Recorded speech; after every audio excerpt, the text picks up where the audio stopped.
Here in the projects, we have several kernel debugging projects, and this is the one I had before, kernel debugging with 2 machines, and I changed it to 2 Azure machines, because as far as I can tell, the second half does not work on local machines, and I haven't quite figured out why. I'll explain that more, but I was able to get the first half working, and that's what I'm going to show you tonight, PMA 436. Because I quit using Azure, they canceled my account, and I didn't bother to get another. You're free to use it if you like. You can get some amount of free service from them. But I'm using local machines, and they're not quite the same, so I made a different version of the project for local VMs.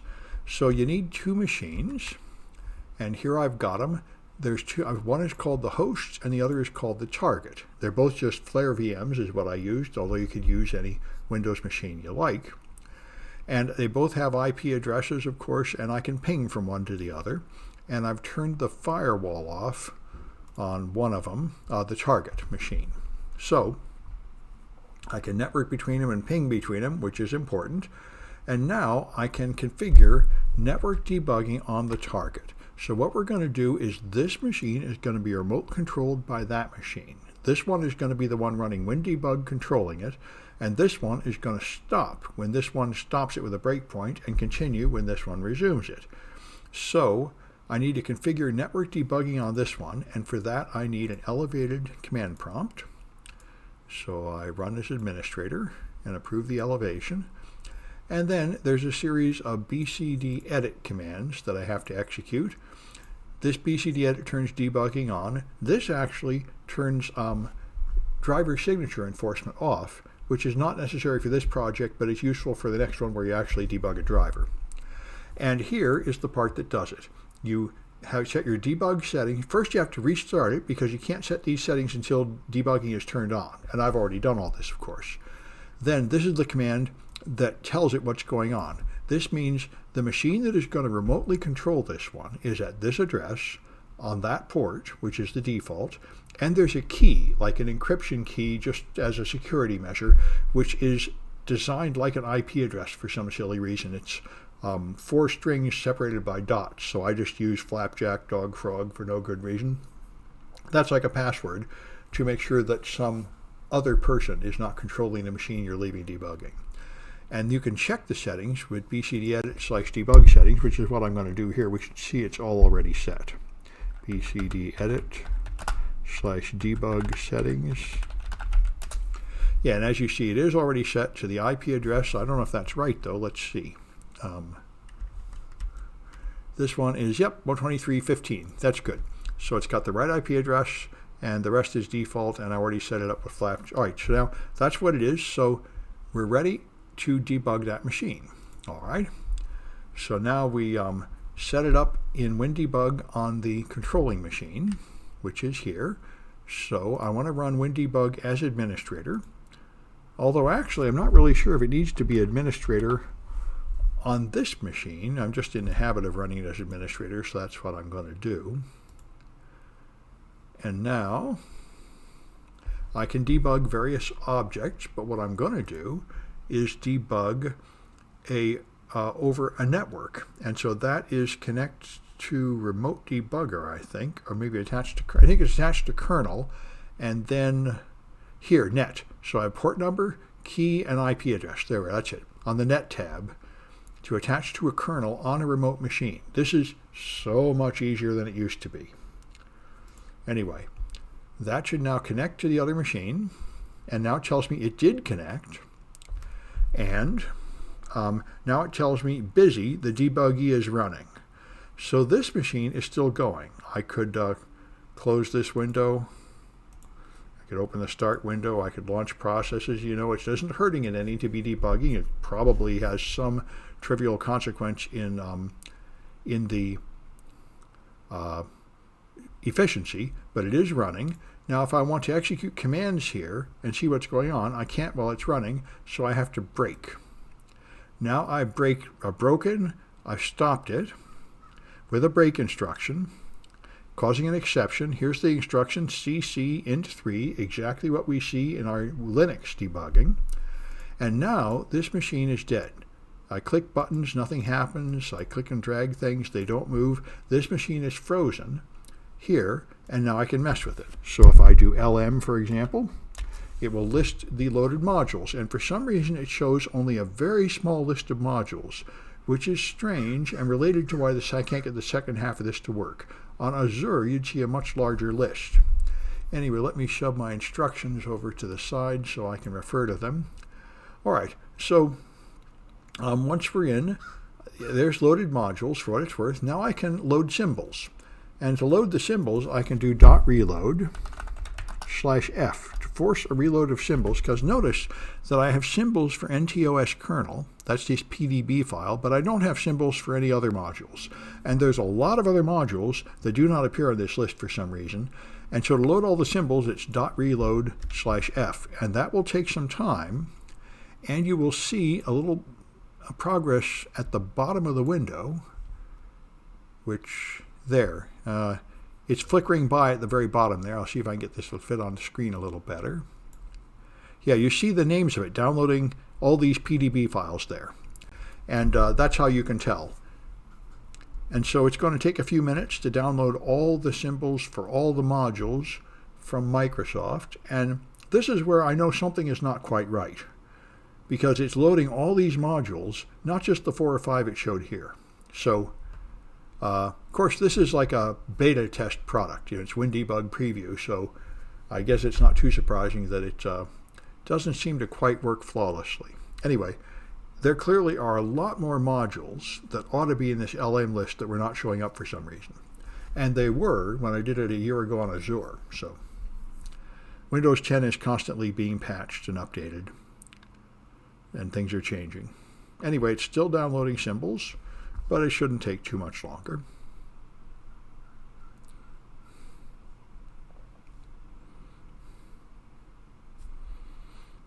Combase.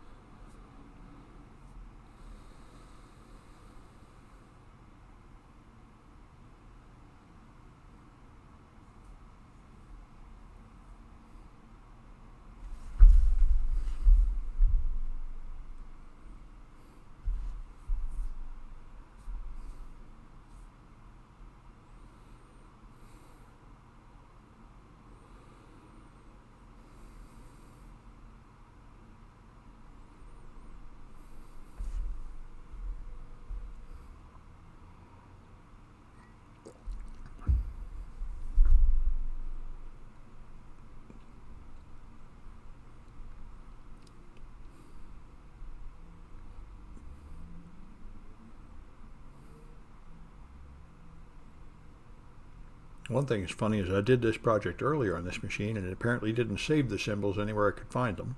So there's probably some way to download them and save them and not have to download them again.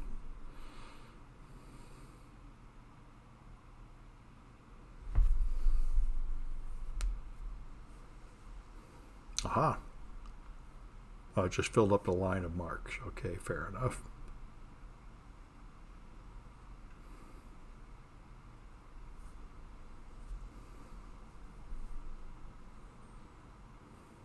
There we are. Finally done. And it was unable to load some symbols, but it loaded a lot of them. So now, if I run LM again, now I have a lot more modules, and a lot of them now have symbol files. So now I'm, for some reason, seeing them all. Anyway, a lot of these modules are there with symbols, and now I can play some games. So let's start by looking for things in the file info module. So here, it'll print all the symbols in file info, and there's a lot of them. And then I can look for ones that have to do with memory. So here's the ones that'll find the ones that contain MEM. And there's only a few of them: query physical memory size, mem copy, mem move, and mem set.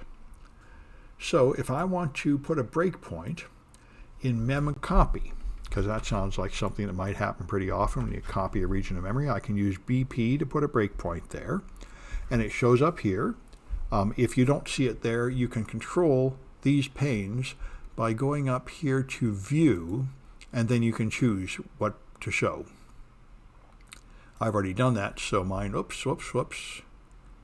Uh-oh. How do I get back? Okay, good. All right. Home is what I wanted. All right, anyway, so now I've added that breakpoint. Now I can run. So my other machine is still frozen here, but if I hit this green go button, it will unfreeze and run, and then hit the breakpoint. So even just background processes, when I'm not launching Notepad or anything, are enough to cause some kind of memory copy. It'll hit the breakpoint and stop. So this shows me the instruction where it stopped, and now I can examine the stack with the K command. And I can see what's going on here, and this is instructive. So it broke here, and at that point it was 13 layers deep in function within a function. The addresses starting in 0 are in user land in a 64-bit system, which is what this is, and the addresses starting with FF are kernel routines. So it stopped in user land code. This function was called by that function and that function and that function, and none of those have names. And this one is in kernel base, which is a user land module, get disk free space, and that called our good old friend ntdil, the native API, which called nt_open_file. And then it jumped to kernel mode, where it went into the Windows NT kernel, and it called KI system service. Then it found nt_open_file, IOP copy file, and so on, called a whole series of kernel drivers. Now it called something called FLT_MGR, which I think might be a driver. I'm not really sure what it is. And then it has file info, memcopy is where it stopped down here. So this is the one that hit the breakpoint, and these are all the functions that are called to use it. So it's pretty nice. You can see how this works. You start in user land, progress through various functions, go to ntdil to get into the kernel, then you make the jump to kernel space, and you're up here. So you get to see how it works there. And there's a nice little diagram in the project instructions here that I got someplace showing you how this works, which we've talked about. Because you only use 48 bits for addressing, you cannot address all possible addresses, but just a little region at the bottom of memory and a little region at the top. And you put the kernel up here and the user land down here. All right, so we can remove that breakpoint. You could do it with command line command, but we have a GUI, you might as well use it. Just right click, remove. That takes away the breakpoint. And now we can set a breakpoint in RDP-DR. RDP-DR is, as you can imagine, a module that has to do with remote desktop protocol. So I can put a breakpoint in there. Now it's going to tell me it could not be resolved, but it will be resolved later, I think. And if we go home, we're already home, if we go again, now it, all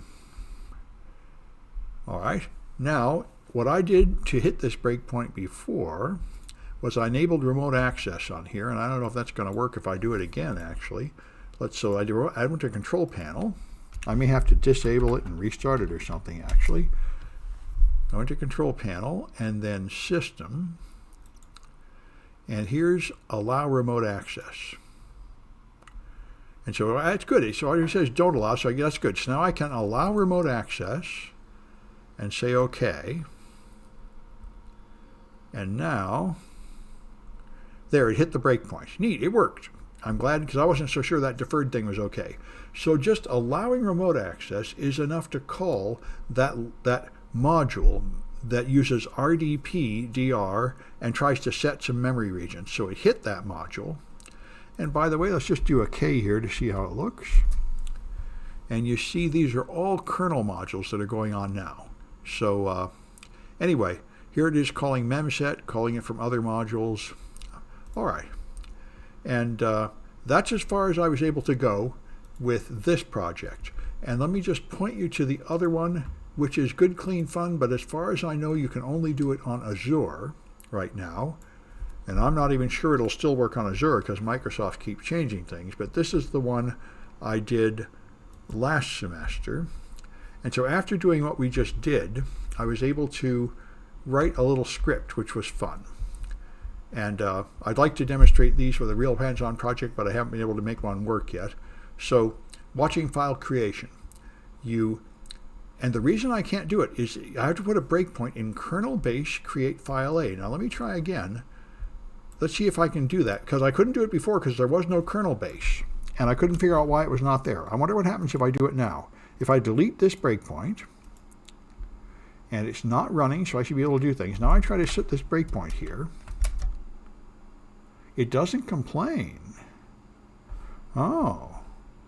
Well, maybe I can put this back in now. Somehow I couldn't get it to work earlier. So now it's running. Okay, now if I do this, oh, it should hit. Now if it doesn't hit, which it doesn't hit, then we need to create a file. And let's see if enabling RDP again will cause that to hit. How about turning this off? Turning it on again. All right, I'm looking for something that would create a file. How about if I run Notepad and create a file? And then put in some junk and save that as test2. Yeah, that's pretty annoying. All right, anyway, I'm making some progress. I just need to figure out how to trigger it now. If you actually connect with RDP in Azure, that'll do it. I might be able to get this working. I'll let you know if I can. Anyway, when I did it on Azure, you could then connect with RDP into a machine, and that would create a file and cause this to stop. And so then you could do this to view the stack at the breakpoint in binary. And you'd see that the stack includes the path to the file that has been created. And you can see exactly how many bytes in. 48 bytes past the start of the stack is that location. So you could run again, it would hit and stop again, and again you could just look at that location, DARSP plus 48, and every time you'll see the name of the thing that's getting hit. And this is some kind of logon file that's created when you connect with Remote Desktop Protocol. So, like, oh, that was kind of fun. This is the program you can run. You put a breakpoint at kernel base, and then every time it executes, you will display in ASCII this data and then run again. And then you can just run this, and it will show you the name of every file that's created, which is kind of fun. It's another way to do what we did before with API Monitor, where you can look at something inside the operation of Windows and watch things happen. And as you can see, that would be quite valuable. So maybe I'll be able to get it working. I'm getting a little further than I was able to earlier. I think the secret is loading symbols is what made it show me all the modules. Before I loaded the symbols, it hid a bunch of modules from me and I couldn't use them for some reason. Looks like a little bug in WinDebug Preview, which is not that surprising. Anyway, that's what I wanted to show you.